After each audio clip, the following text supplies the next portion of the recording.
This is so important for relationships looking at the year ahead because we are so consumed with others. Hello, my Astro fam. Welcome back to my channel. Happy New Year, happy 2024, and more importantly, happy Aquarius season. I'm back after a long hiatus through the holidays.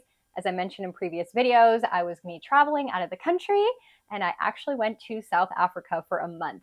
It was the most incredible experience. It ran through my Jupiter line on my astrocartography, very expansive, eye-opening. I learned so much. It was a magical, magical time. But I'm back and I'm looking forward to diving into the astrology of the upcoming year, bringing you more astro weather videos and focusing a little bit more on relationships and how to navigate your relationships by understanding their birth chart, your own birth chart, and what's going on in the cosmos. So today's video, I really want to focus on the year ahead of 2024, the energies that were going to be impressioned upon us by the planets, who I like to call our life coaches, and how you can use that energy to navigate your relationships through 2024. I did a 2024 astro forecasting video, so if you're interested and curious in watching that replay, we did it as a webinar. That is also available for download. That's where we talk a little bit more about you looking at your chart, finding where Taurus is in your chart. I help you do that. To see where you're going to have some opportunity and luck with Jupiter there, looking at where Saturn is in your chart, where you may have some challenging lessons. And I go through all the planets in that astro forecasting video to help you navigate the year ahead. But how are they going to help us have better relationships? How are we going to use that to our advantage? If you don't know me, I'm Mandy Rose, and I'm a relational astrologer, which essentially means that I use the cosmic weather, the map of the stars, to help me have better relationships and help my clients better understand what's going on within their relationships. So that's the lens we're taking today. If you're curious what I'm drinking my astrological tea blend. I created a tea blend with a local herbalist where each blend helps you tap into that specific zodiac energy. So you can drink it based on your own sun sign. You can drink it based on the current sun sign. You can drink it based on maybe an energy you're learning to tap into. If it's a full moon in Leo, which is coming up, you could drink the Leo blend during your moon ritual. You could drink the blend based on your 6th house energy, which is your specific area of life that you need to tap into for your own health and well-being. There's so many ways that you can use that tea line. Just go ahead in the description box below and check it all out. If you have any questions, feel free to send me a message. So moving into the year ahead, I want to kind of break it down by all the unique energies and how you can expect that to impact your relationships. So the first thing we're going to talk about is the North Node in Aries. So I don't hear many other astrologers talking about this, and it's kind of interesting to me because it really highlights the theme of the year, which is main character energy. I've been talking about this for so long. I'll talk about it all year because the North Node transiting through Aries is the most selfish energy, the most selfish season that we could possibly be in. And this happens once every 18 years. It's our opportunity for this short transit to really tap into ourselves, our own priorities, our own goals, our own wants, our own needs. And it allows us to set up our life as our own main character. This is so important for relationships looking at the year ahead because we are so consumed with others, what they're doing, where they're going, what's right, what's wrong, how they should show up, our expectations of them. We focus so much energy on others. And we also focus a lot of energy on pleasing others, right? Staying in relationships, even if it's at our own cost or it's not meeting our needs. Our desire is so strong to be in partnership that sometimes we're willing to sacrifice and give up a piece of ourselves or our truth in order to keep that relationship. But not this year. That's not going to be possible this year with the North Node transiting Aries and the South Node in Libra. So what I want you to understand for your year ahead in all relationships in your life, and remember, when we're talking about relationships, we're not just talking about romantic. We're talking about with your children, your best friend, your coworkers, your boss, your business partners, the lady you interact with at the grocery store, like all relationships in your life. When it comes to them this year, you need to stay in your own lane. You need to clean up your own backyard. You need to prioritize yourself. Do you have your life in order? Do you have your goals as your top priority?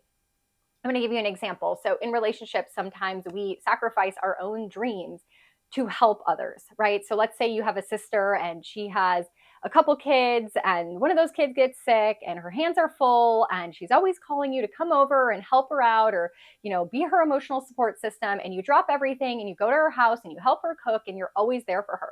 But meanwhile, at your own house, you don't have time with your partner. Your house is messy. You don't have, time for self-care for your own well-being. Those things are going to break this year. Those things are going to come to the forefront in relationships where it's like, no, you need to take care of you in your life, and I need to take care of me in my life. And this is really important as someone who understands astrology and can anticipate this energy. When it comes up, you're not going to be confused. You're going to understand it when you're feeling that way and when others are acting and behaving that way, right? So this is something you can see maybe in the people around you who say, no, I'm sorry, I can't come out on Friday night. I'm saving for a new car, so I'm watching my pennies. Or I'm sorry, I can't help you. I have this prearranged thing I'm doing tonight. That to you may not seem very important, but to them is probably very important. People are going to be saying no to you more often. And you need to know to be okay with that because you understand their north nodes in Aries and we're all being influenced to be more selfish, to be more of a toddler under 7. But you also need to embrace this energy. So that's the biggest thing in relationships. Prioritize yourself, your needs, your wants, your boundaries. Make them very clear. Now, this doesn't mean that we're not going to be in partnership, okay? It just means that in our own world, we come first. And then anyone who decides to be in our life that we allow into our life is our supporting character, our supporting actor, right? Is allowing us to shine and reach our goals and help us in the pursuit of them in one way or another. It doesn't have to be financially, it could be emotionally, it could be just, a support system in your life in some way or another. Relationships that aren't mutually beneficial aren't going to survive past this year. When we look at the South Node in Libra, the South Node in Libra is all about karma, right? Ending things, releasing things, cutting things away. It's the scales, so it's finding balance.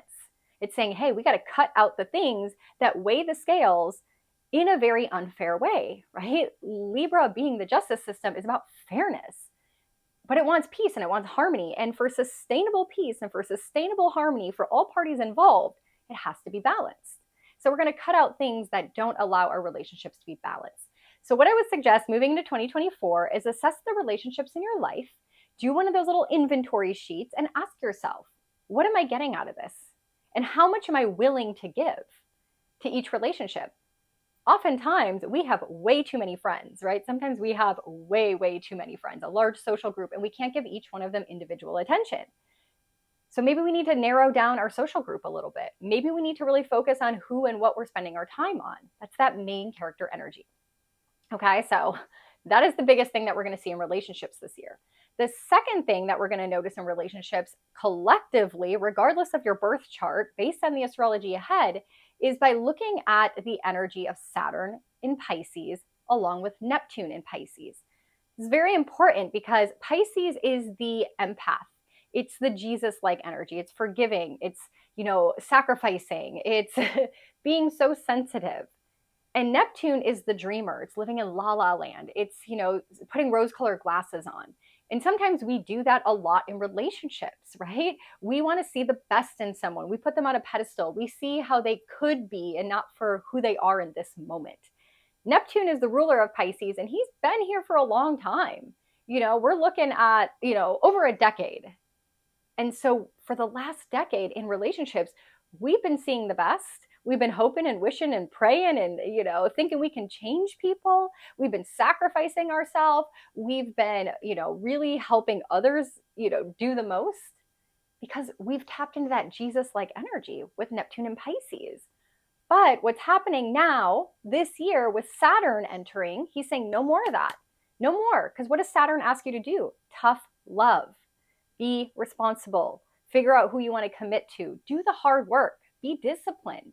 And so now in this Piscean energy of seeing the best in people, it's like, but is that good for you? But is that real? Are you living in an illusion in your relationships? Are you not seeing the truth? You want to just believe this fantasy of what it could be? What about now? What is it now? And Saturn says, hey, you want this and you see the best in someone. We need to create a foundation. We need to figure out exactly what it is and what has to happen to sustain this if you really want it. And so now we're having to do a lot of work in relationships, right? Saturn in Pisces is coming into an energy that is usually free flowing and no boundaries, and I'm you and you're me, and like we have to mesh, we have to blend. It's like all our partnerships are so intertwined. Instead of saying, hey, no, like I can like this and you can like that, and we can still be friends, right? So Saturn is like really coming in, teaching us some really tough lessons in a space of our life where we want to be loving and forgiving and doing the most. So there'll be some challenges that we have to step up and step into, especially again around our boundaries, around what we truly desire, around the foundations of all relationships. What have to change? Where are they rocky? Where do we have to have tough conversations? Like, where can we just not keep forgiving over and over and over again? So that's going to be a big thing that you're going to notice in your relationships. And also when it comes to meeting new partners, taking those rose-colored glasses off and truly seeing people for who they are. So if you're single, or maybe you're trying to find a new business partner, or you're trying to get into a new social group with people, Saturn's going to help you. This is a good time to meet new people, because Saturn is going to say, hey, like no rose-colored glasses, no illusion, no putting people on pedestals. Like, let's take it for what it is. And let's make tough decisions right up front. Like if they got to go, we're cutting them out right away. If they're not in our best interest, then, we're going to have a conversation or just move away. So it is kind of a beneficial time for that, but it doesn't come easy. So that's another thing we're going to have to pay attention to. Also, we're going to be having Mercury retrograding in fire signs. So this is something really important to acknowledge when we're dealing with relationships, because relationships are blending of two energies, right? It's like I have my energetic blueprint, my birth chart, I'm a certain energy, and so is my partner, for example. Now, when we have a Mercury retrograde, Mercury is a messenger. It's how we communicate, it's how we express, it's how we listen and learn and hear other people. Mercury retrogrades get that all wonky. We have to go back over conversations. We have to re-communicate. We have to re-understand the other person's perspective. Mercury is very important when it comes to relationships. And this year, he's retrograding in fire signs. When Mercury retrogrades, he spends almost double the amount of time in that energy. Because again, he's forward, retrograde back, and then he goes forward again. So there's a longer amount of time that he spends in that energy. So retrograding through fire energies means that Mercury will spend a majority of the year in fire signs. Well, when you think of our words and our expressing and our speaking and our communicating as fiery, is that always good in relationships? There is no good or bad. It's a trick question. It's an understanding that, yes, sometimes we have to be fiery. We have to be bold. We have to speak our truth. We have to be passionate. We have to take risks. We have to say the things that are on our heart. But sometimes we have to learn the lesson. Retrogrades are learning lessons of not being too harsh, too critical, too bold, too demanding, right? Too toddler under 7. So we're going to be learning a lot of speaking with fire, but in compassionate ways, speaking in productive ways. So there's going to be a lot of tension in relationships and expressing when Mercury's in those fire signs. So we're going to be really paying attention to that this year if you're following along with me and my content and the relational astrology aspect of it. So just prepare for that. But it's going to be beautiful, especially if you're someone who doesn't speak up or has a hard time expressing your truth, or taking a risk in relationships and telling someone you love them, or, asking somebody for a favor. These things are going to come a little bit easier with Mercury and those fire energies. Now, if you're someone who's hot-headed, aggressive, and you're masculine, those things, you're going to work on those. We're going to get some lessons, but that's going to help grow you in relationships. So absolutely beautiful energy with that. And then lastly, I kind of just want to talk about Jupiter, right? Jupiter brings luck and expansion and growth and blessings. And although this can affect us directly in relationships, it usually affects our life more in general, which then plays out in relationships. So Jupiter is the teacher, the expander, being in Taurus, which is what we love, what we value, right? What matters to us. Taurus is all about our senses, what brings us pleasure, true pleasure. And so from the beginning of the year until May, with Jupiter expanding us in our sensory area of life and in our need of security and safety and what we value and hold dear, we're going to be expanding ourselves. We're going to be growing into those things. We're going to be learning, and I think in relationships, a lot of people are starting to understand their own values and what keeps them safe and needing to express that in relationships. Also financially, right? Jupiter in Taurus is a very financial thing. So a lot of people are looking at their relationships in a sense of like, how does this benefit me financially? How does it hurt me financially? Does this person bring to the table an equal amount of value to me? It doesn't have to be money. Again, it could be emotional support. It could be in the sense of resources. Maybe they have a big network of people. Maybe they're always cheering you on. Like, there's so many ways that someone can bring value and resource into our life. And so Jupiter and Taurus here is going to help us expand into that. Lucky opportunities, lucky breaks, meeting people. So if you're someone that loves to network, someone that loves to share your wealth, whatever it is, whether that's your knowledge, whether it's your social network and your Rolodex, whether it's your skills and your talents, maybe you're really good at housekeeping and cleaning. And so you use those skills that you have and help others in relationship. That is your value. And then that leads to more opportunities, that leads to more money. So, to really summarize that with Jupiter and Taurus, figure out what you value, figure out what makes you feel safe and secure in relationships and what truly brings you pleasure, and understand that the other people in your life are doing the same. Now, when Jupiter moves into Gemini, when we get to May, this is going to be really interesting for relationships for the rest of the year, because Jupiter in Gemini is all about communication. Chatty Cathy's, over talking, oversharing, over learning, overstimulation, like mental chatter, go, go, go, monkey mind kind of energy. But through networking and conversations and reaching out and learning, we're able to find the Jupiter blessing, Jupiter opportunities. So again, if you're single, if you're looking for a business partner, if you're looking for a new job, if you're looking for expansion or growth in some way in your life, it's really going to benefit you to get out there. Gemini is the social butterfly. So get out there, meet new people, get into new social groups, get out of your comfort zone, ask questions, start a new, learning opportunity, a course. Maybe it's showing up on social media. The amount of connections and networking and relationships that can come to us from May through the end of the year is monumental. But we can't forget that we have to stay in our main character. We have to create our boundaries. We have to always put ourselves first. We have to learn the Saturn lesson of not putting people on pedestals. We have to be very clear. We have to have, the foundation set in relationships first, and meeting all those other bigger planet lesson things. Now, the last thing I want to wrap up with really quickly is just talking about the fact that Jupiter is moving into Aquarius. Now, as a relational astrologer, again, this is such a long transit of 2 decades, 20 years.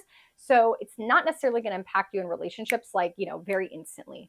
But if you are in a long-term partnership, if you are in a friendship, people in your family, people in your life that you plan to be in your life for a very long time or have been in your life for a very long time, understand that Jupiter moving into a new zodiac sign for yourself and for the people around you brings massive shifts and transformation to their life. Because for 15 years, we've had Pluto, power, dredging up things, ending things, transforming things, destroying things in a certain area of their life for 15 years. And now it's going to shift and change and show up in a different way in a different area of their life. So let me give you an example. Maybe, let's say your brother, I used the sister example before. Let's say it's your brother. He's been going through money issues. It's been really hard for him, money challenges, up, down, transforming. It's been 15 years of money issues and you're kind of sick of it and you're over it. Pluto moving now into that person's 3rd house is changing that. That's ending. That's the chapter closing. It was a 15-year chapter in their life. And now Pluto moving into the 3rd house is all about their mind and teaching them things. And they're going to learn new things and they're going to expand, their ability to express and communicate. So if you've been going through something with someone, watching from the outside, looking in and supporting them through a challenge in their life, that could very much shift and change. Just like it can within your own life. I've had Pluto moving through my 3rd house. So it's been very mental for me. Now it's going to move into my 4th house. So I can expect a lot of shifts and changes in my home environment, my family environment for the next 20 years. So my partner understands that. I may want to move. I may want to buy property. I may have crazy things happening within my family unit on my father or my mother's side. And he understands that that's coming for me and that's the next 20-year chapter of my life. So understanding that about the people around you, what they may experience, where Pluto is in their chart, where the next 20 years of massive growth and transformation is going to happen to them, is going to allow you to support them and be there for them and also understand their journey on a larger scale. So Again, I use astrology as a way to have better relationships because you understand someone, you understand what's going on with them, what they need, their whole energetic being. And more importantly, it's about understanding yourself too, through your own birth chart, through the own transit and cosmic weather and how it's imprinting upon you and what lessons you're supposed to be learning. So I hope this video, is interesting for you. I love talking about relationships and how I see it through the lens of astrology. Let me know if these videos are, something you want more of. Let me know if there's any topics related to relationships that you want me to cover more of. I have a lot of ideas that are coming in 2024. I'll be putting together like a little podcast kind of mini series talking about how to use astrology in all different types of relationships. So in romantic, with your children, with business partners, with friends, in the relationship with yourself, where to look in your chart for those things, where to look in the charts of your loved ones for those things. So I'm really, really looking forward to that. And of course, I'll be back with a lot more astro weather content, bringing you all of the things you need to know about the 2024 astrology. So last thing, if you don't have a copy of the 2024 Astrology Alchemy Journal, you can get a copy in the description box below, whether it's the hard copy here, the journal, or the PDF, both are available. If you don't know what this is my baby. For the last 4 years, I've written this journal to help others navigate the cosmic weather. It has the new moons, the full moons, the retrogrades, all the sun seasons. I include bucket lists, moon rituals, different ways to work with the energy. So if you want more info, again, you can find it in the description box below. If you purchase a copy or have already purchased a copy, make sure you go to the first page at the bottom under resources. I have a Facebook page there that is a private group that is only eligible to our journal owners, where we meet monthly to do moon rituals together. I give away a free 30-minute reading every single month within that group. So lots of perks that you get for purchasing this journal.